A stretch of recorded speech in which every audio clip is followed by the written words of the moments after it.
Hello, boys and girls.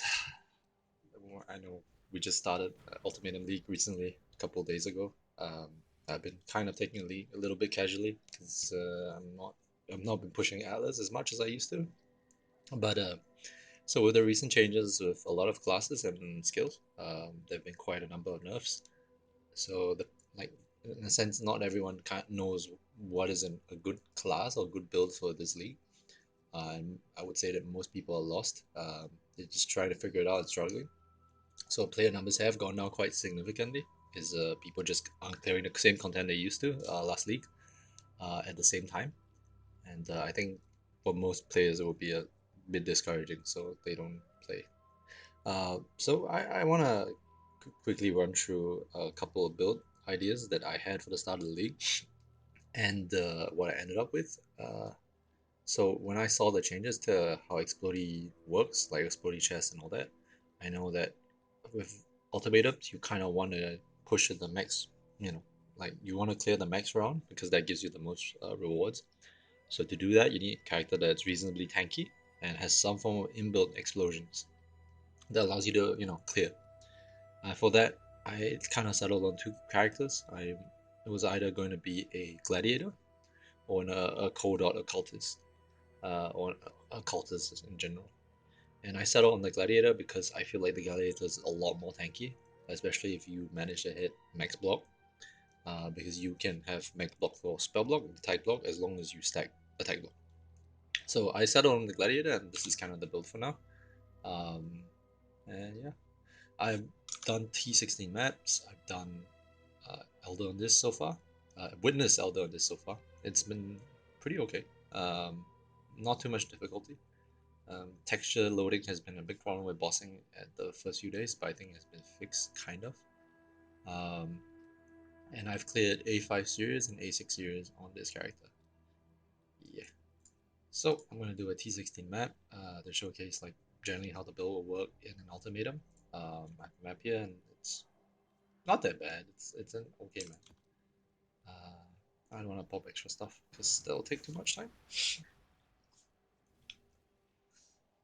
So basically, with this build, it's going to be a bleed build, although bleed has gotten 100% 50% less damage now because of the loss of the elder mod.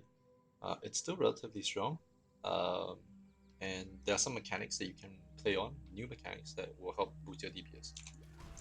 So for this build, you definitely want to use Earthquake because Earthquake synergizes very well with bleed, single slams, etc. And then also Val Earthquake has a very nice oh, it's not that Valkyrie is very nice. Valkyrie is probably too strong. I'll show you. So this is me activating Quick. As you can see, I'm running around in circles and monsters are dying. Like the mobs are dying. Barely have to do anything. Next phase. Okay, then go for this. Madness drains away all hope.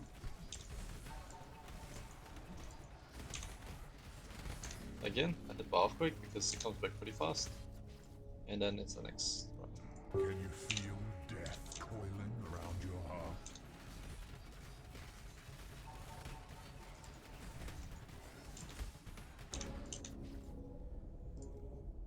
Avoid plasma if you can.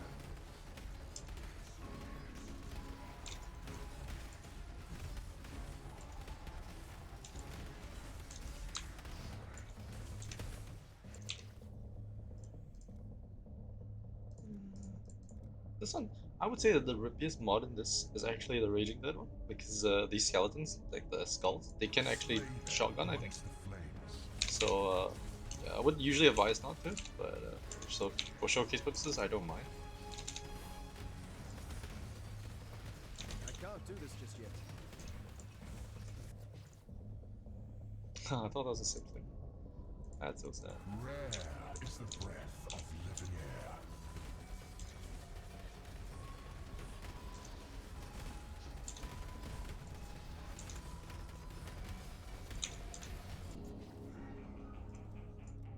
Contamination moves swiftly in the wind.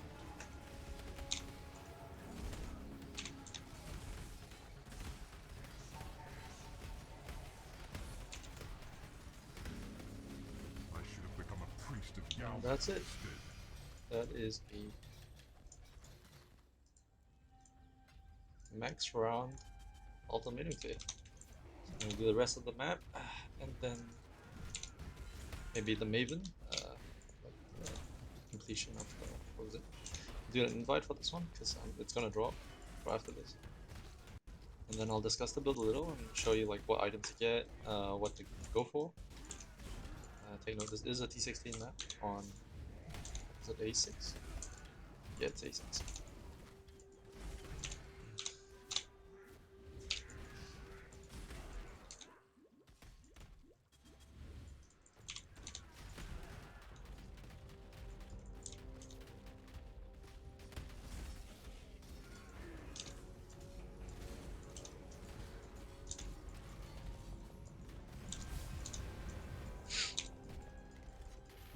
Oh, that's a lot of coins. Oh, freeze and ice nova? Alright. Well, I didn't have enough last. Be spamming them too much.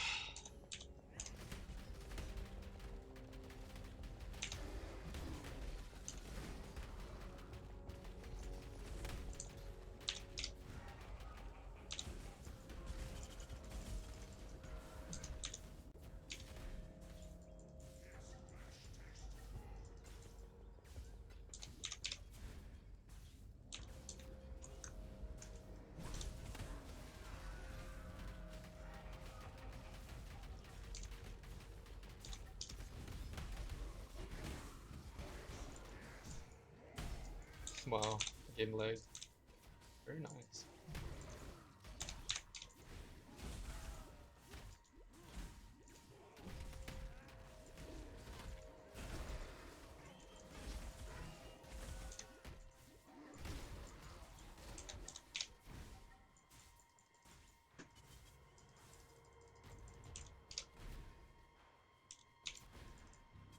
Wait, there's no crafting? Oh.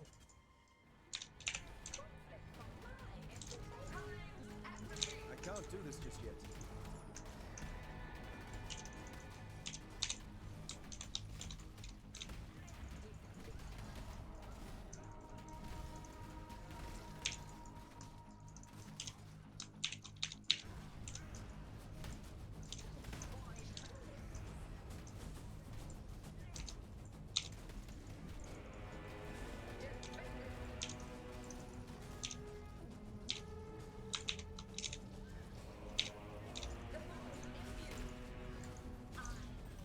Oh, choose tanky, so is it? Alright, so I'll do this Maven invitation, and then I'll explain the build. Oh, come on.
Yeah, I'll just do this later.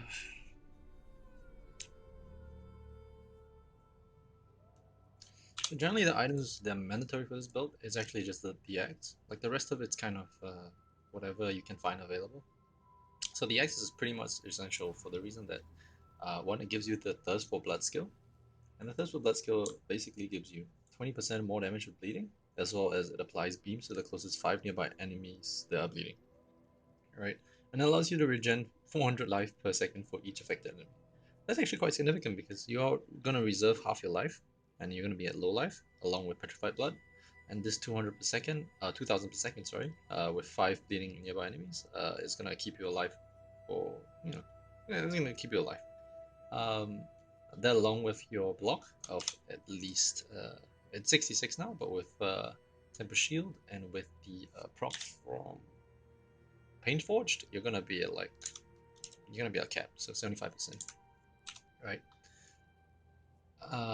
And then you're gonna heal pretty much like with Karui, with the blood of the Karui, as well as your regen and life leech and life and block. Uh, so yeah, it's pretty hard for you to die. Um, Next item that is kind of important is the Rislathas coin, because this belt alone gives you about 40% more damage, I think. Um, and it gives you like 40% more damage because you only really take the top end of your bleeds. Like you can apply like 5 bleeds, and it'll just take the higher damage bleed. So yeah, it like it doesn't really matter if the less minimum physical damage is a higher roll, because it doesn't really matter. Yeah, you only really care about you know the 48%. Oh, it's 48 here because of the the catalyst. Yeah, because the catalyst on the belt. So basically, that's pretty much it. You want just life and resistances on every one of your armors. You do want a 6 link chest so you can get your earthquake to 6 link, and that gives you a sizable damage boost as well. For your amulet, it's if you can get physical damage over time multiplier on it, that's great. But just aim for stats like int or dex for your gems, as well as life and resistance rolls. Flat Fizz is great as well if you can get it on your rings and amulets, but it's not really required. So you can. Most of the gear is cheap. I would say that this is now like about 30 chaos. You can get a good one for about 30 chaos. Mine is pretty high rolled, and I have corrupted it to get the extra quality. The helmet for me was about 10 chaos, I think. Uh, Chest 6 link, it's probably like 150 to 200 chaos, um, depending on when you get it and whether or not the seller is selling it slightly cheaper.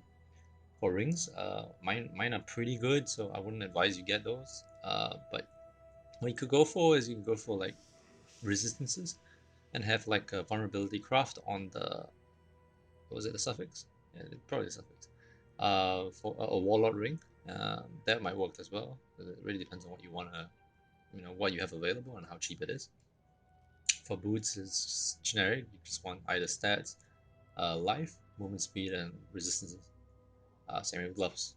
It's nothing too special about the gear. It's pretty much what we call. It's not fully optimized for damage, but it's enough to like clear the stuff you want to clear. The shield, I got lucky. I bought this for about 1.5x. I would suggest just getting for a good roll on your life and block, high chance to block, as well as just flat life. So the reason why like you go for a lot of flat life is because you're actually stacking a lot of life on tree. In fact, if you look at the passive skills for my gladiator, it's more in line with what you call a hardcore character. And even though I'm playing a softcore, like you could probably just bring this build to hardcore and do fine. You can make some tweaks here and there for hardcore, but yeah. And the reason being that is that you need a lot of life to actually use petrified blood. Uh, One, petrified blood makes you tanky, and having more life, it's effectively the same amount more EHP.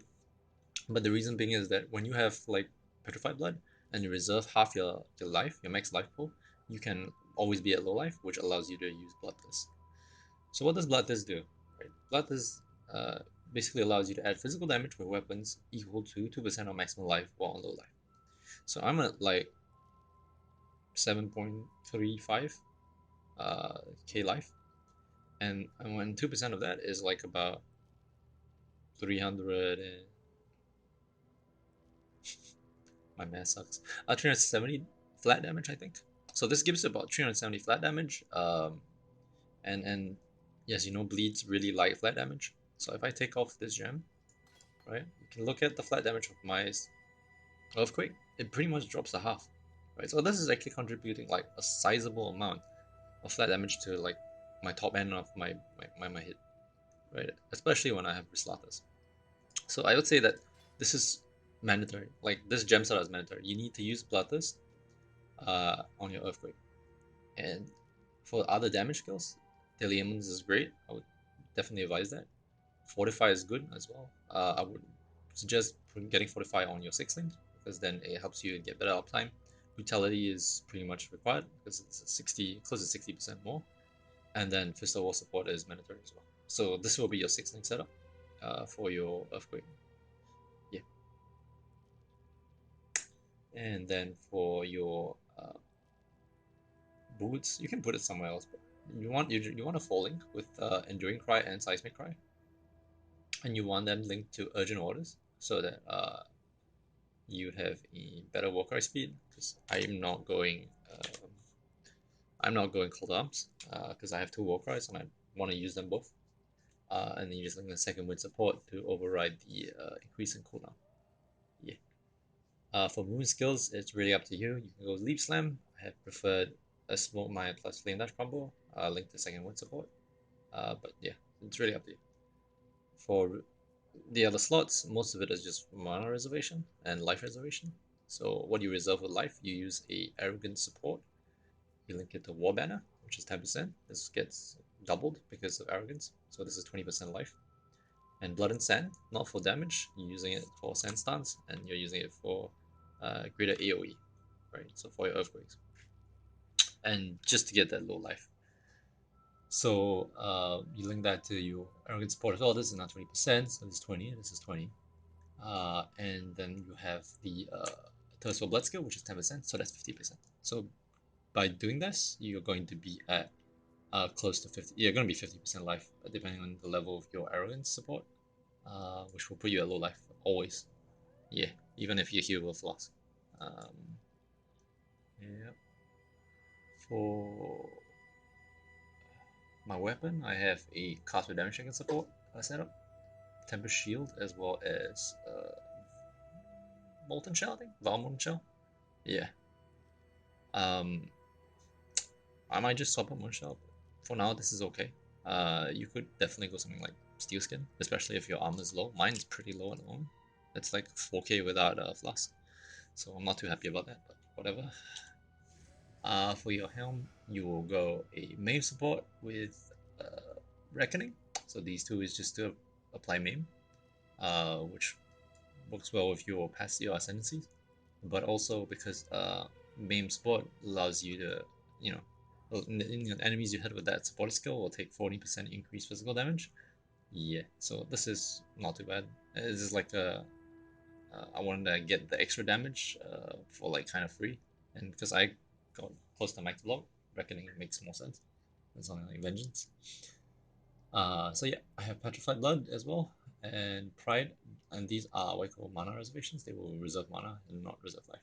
So I'm reserving most of my mana. I think I would say that this is like 35%, this is 50, so 85% of my mana is being reserved here. So all that's pretty much the build. It's super tanky. It clears ultimatums, T16 ultimatums really easily without much difficulty. It does bossing fine. You might die once or twice just because of misplays, like you walk into degen and stand there for, which has happened to me. Because you're just not used to like the low life pool, right? Other than that, it's all good. I'll probably use this character to push all the way to like A8 series and do a couple more bosses. Uh, and I'm just gonna gear my next character, which will be a strength stacking berserk, which I've kind of got the gear for already. Yeah. By the way, these staffs are kind of sleeper OP. You heard it from me. uh, like altogether, this is like 130% more multiplier, I guess, for spell and attack skills. There are some variants of it that are better for certain builds, but whatever. I bought a couple of them just to test them out. Uh, and yeah, that's pretty much it. Hope you enjoyed this build. Hope I'm able to help you to come up with a character. Hopefully a Gladiator that can clear T16s. Help you gear your other characters for this league. And all the best. See you guys. Enjoy.